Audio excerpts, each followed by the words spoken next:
Welcome to the Lightworker Journal by Coffee with Angels.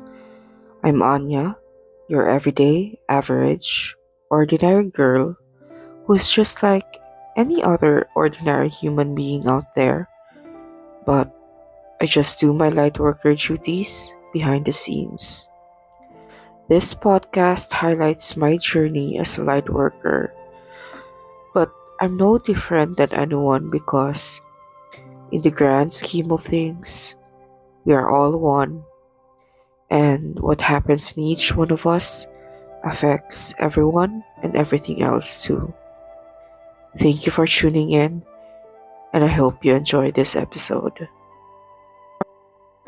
So, you may be wondering why I'm talking about my own mental health issues in this Lightworker Journal podcast. Some may say that, oh, isn't being a lightworker all light and love and must always be positive and stuff like that? I actually became a healer and a light worker due to the tragedies that happened in my life. There was also a priest, I forgot to note the name, to remember the name, who was featured online, and he said that you can't be a healer without going through the dark night of the soul because you need to learn how to heal yourself first before you can heal anyone. In another perspective, I still do wish that those tragic experiences never happened to me, and I don't wish for anyone to experience anything tragic just so they can fulfill their life purpose or dreams in life. As for me, those bad things that happened were part of my soul journey. Perhaps they happened because I needed to learn something, work on my karma, or try to resolve generational traumas or karma. So, in this episode, I will be talking about the mental health issues I had in the past, of which I still continue to deal with now, and how I am managing these issues on a daily basis. What are those things that I've learned, how I survive them, and what I do daily in order to heal and grow out of these challenges. So, as a child, I was mostly a happy, energetic, and sociable kid in elementary school. I had good grades, elected as class president most of the time, but in my life at home and in school, I developed a sense of people pleasing because I want to get people's favor most of the time. Even at that time, I put up this front of perfectionism. I wanted to be good and perfect all the time because I thought that was the right thing to do. I wanted to live a good and happy life, and I wanted to be perfect all the time. Now that I come to look back at my mindset when I was a child, I wanted things to be perfect, all good, all light and love, which repressed many of my shadows at that time. And the first experience that triggered the depression in me was when I didn't make the cut in a high school entrance exam. I believe that to be my first major failure in life, and that disillusioned me from my childish mindset that, oh, everything needs to be perfect. But this time, something that I wanted so badly was taken away, and I was 12 or 13 years old at that time. That from a happy and lively kid, I became more subdued, depressive, and I thought I had no better chance in life. It did feel like I condemned my own self to be imperfect or unworthy of anything because I didn't manage to pass that exam. For others, this kind of problem may not that be a big of a deal, but as many have said, each one's trauma is relative to themselves. Someone's trauma may not be a big deal for you or and your trauma may not be that relevant to others. In my case, that was the big trauma for me that took me a long time to process, let go, and move past that. That was like the trauma or tragic incident that set the foundation for more shit to pile up in my life until things exploded later in my adult life. I did try and take that high school entrance exam the following year and finally passed it. So I got into that school in my sophomore year. This time I became mostly depressive and antisocial because I started having panic attacks due to academic pressures or having thoughts that my classmates may think that I'm a loser because I didn't pass the exam the first time around. And that kind of mindset stayed with me for a long time, all throughout my high school and college days. I do wish that I became more honest with how I felt at that time and opened this up to someone I could trust so that I could have processed my emotions properly and had a breakthrough which could have helped me carry myself better and perform better at school. I believe that if I had a better insight to things at that time, my mental health issues and emotional turmoil could have been resolved.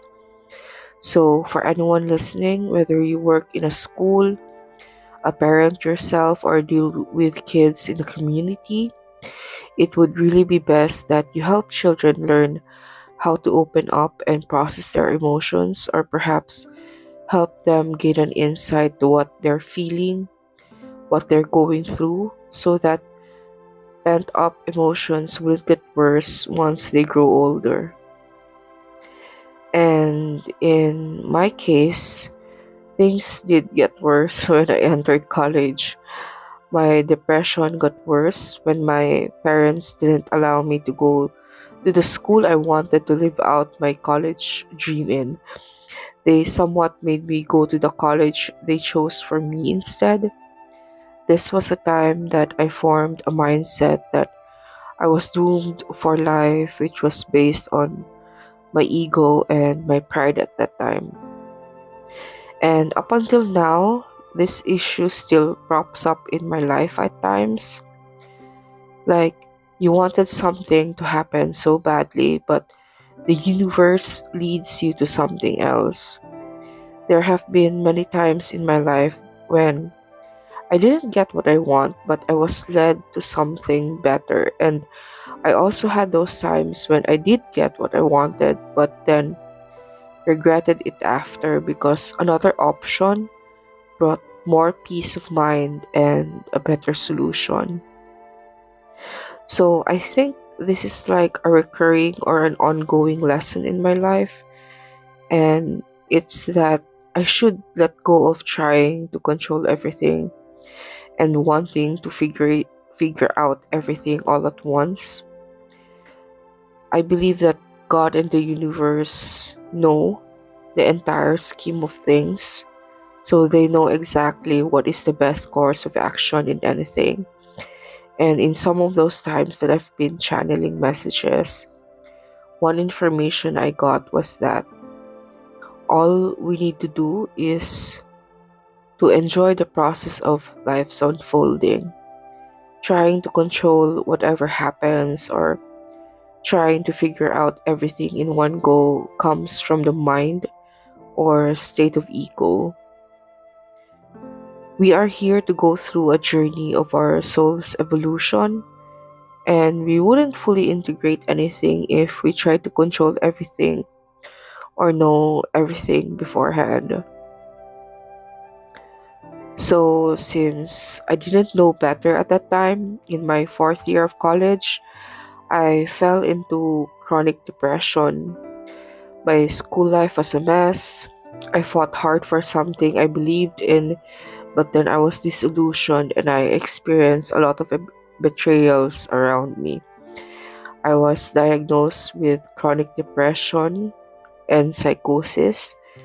I had a breakdown in the doctor's office. I was prescribed with medication but eventually stopped taking them after a few months, and then I relapsed. I got even worse than before. Comparing my state of self that I have now, which is more mentally and emotionally stable, to how I was before, that time was really a state of insanity, and I believe I have come a long way, but I also still have a long way to go.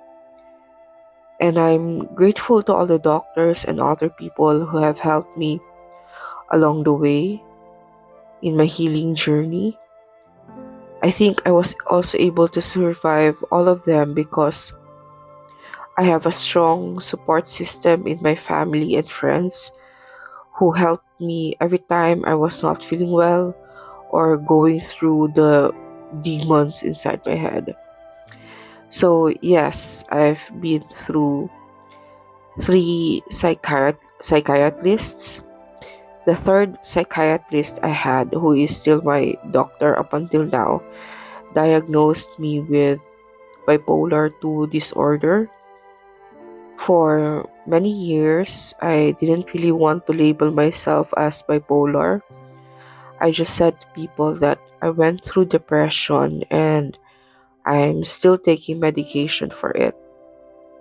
So, for the past 12 years, I've been taking mood stabilizers, an antipsychotic, and an antidepressant. So I was just medicating for many years and finally took the leap to take online therapy sessions just last year.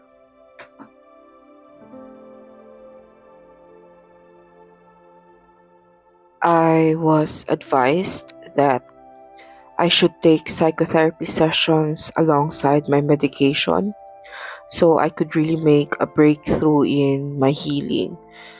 The therapist also urged me to take a psychological evaluation because it has been many years since my last diagnosis.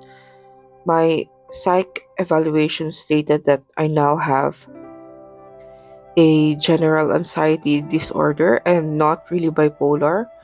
But when I looked up the symptoms of having a bipolar disorder, some still do check out with me because I have noticed that I do have episodes of hypomania every year. I also asked my doctor recently if I could be weaned off my meds, and he said that yes, I can be weaned off them, but there is a possibility that my symptoms would recur after 6 to 12 months, and it's still advisable that I take my prescribed medications for life. But at the moment, I am slowly weaning off them and including microdosing capsules to my daily routine. So far, I'm getting better results out of it that I haven't felt in years, especially that even after 12 years of taking my prescribed meds, I still find a lot of difficulty in terms of daily anxiety and negative patterns of thinking. I'm finally seeing some light though at the end of the tunnel with the help of microdosing, daily meditation, energy healing, yoga, and other healthy practices. I believe I was diagnosed with bipolar disorder because at that time I also had strong suicidal tendencies. So, trigger warning, this portion of the episode is about that, but I'll go over it quickly. So before I was taken by my mom to the psychiatrist many years ago, I already had bouts of committing suicide. At that time, I felt I had no future. I have no other options in life. Any proper kind of thinking was turned off in my mind. The overwhelming negative emotions would really swallow me whole, and it felt like the only way to turn off that pain was to finally end things. Every time I was contemplating suicide, it always felt like I had no hope, no other option in life, and the only way to stop that excruciating emotional pain was to no longer live. Because the logic in my mind was that the only way to stop the pain is to no longer think, feel, or breathe. And I believe that's what other people who have that tendency would also think or feel. What pulled me out of that was always the support of my family.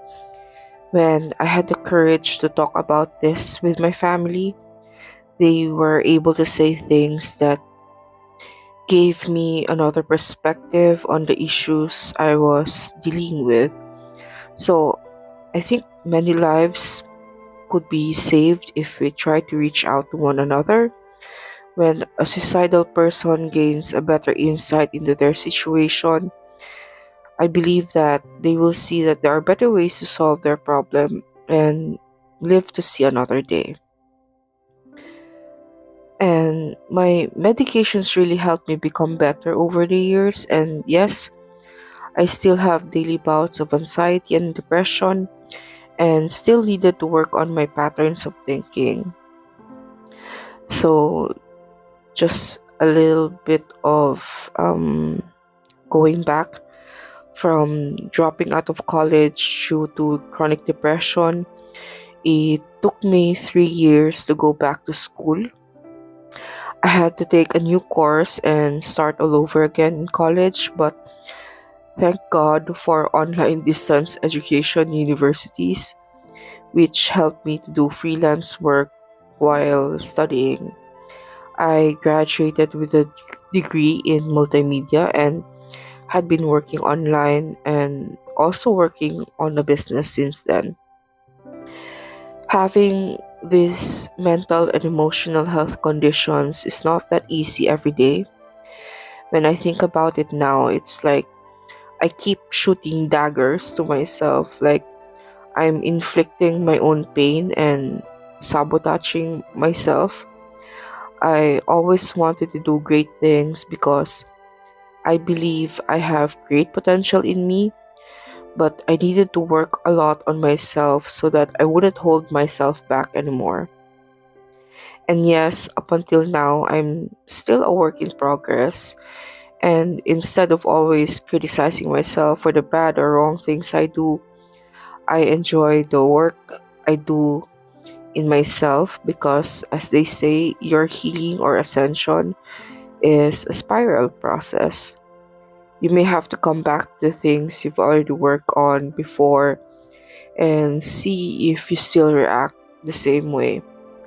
So, the idea of how things should be a certain way or should be all perfect by now is an illusion because you never know what comes along the way. So, we should all just enjoy the process of unfolding. And there have been many times in my healing journey that I wished I learned this healing method sooner so that I wouldn't have gone through all the shit I've been through. Especially with the magic mushrooms or microdosing. In my first macrodose of magic mushrooms, I experienced a state of being that was so blissful and powerful that made me think that is this what a normal, healthy, and happy person feels like? Why didn't I allow myself to be this happy before? Like, why did I just let myself be swallowed by that depression and didn't find a way to be this happy and feel this good about myself.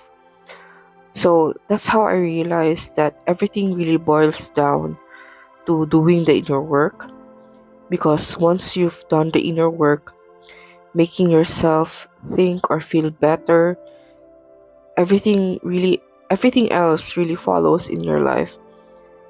Whatever is happening outside of you doesn't really matter as long as you know how to manage yourself from within. What helped me a lot in my healing was taking as much time as I needed to rest and recover. And yes, my cats also help me a lot because they are natural healers, and their very presence with their high dimensional vibration could really heal you. Could really heal you in a frequency kind of way. So I also learned how to do energy healing. I explored Reiki and pranic healing as well. I had a pranic healing session where I felt like my brain was being tweaked or shifted in its gears. And when I came out of that session, I really felt like a new person. Like I felt a certain state of being, whereas if I didn't go through all that depression in my life, I felt like I was in my best state of self, and which is full of stability and clarity. So, other things that have helped me in my healing journey was meditating while listening to binaural beats every morning. It really helps prime my mind to be mentally and emotionally stable during the day, which also helps me become more productive. What also helped me was feeding my mind with inspirational content. So I just follow people online who I feel like I could look up to, or their content is really aligned with me. Yoga has also helped me a lot when it comes to being more physically active and aligning my mind with my body. I also lost a lot of weight through yoga, and as they say, losing weight is a sign of lifting depression. I've also become more real with myself, saying yes to what I really want and not feeling guilty anymore when I say no to others. And the thing is, you don't have to follow every good advice out there. You just have to follow what feels good or aligned with you.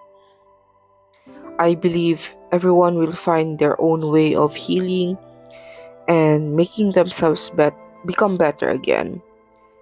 I may have suggested or mentioned some ways on how I coped with my own mental health issues, but it's still best that you consult your doctor or a healthcare practitioner on the best course of action for your healing or the healing of someone you know.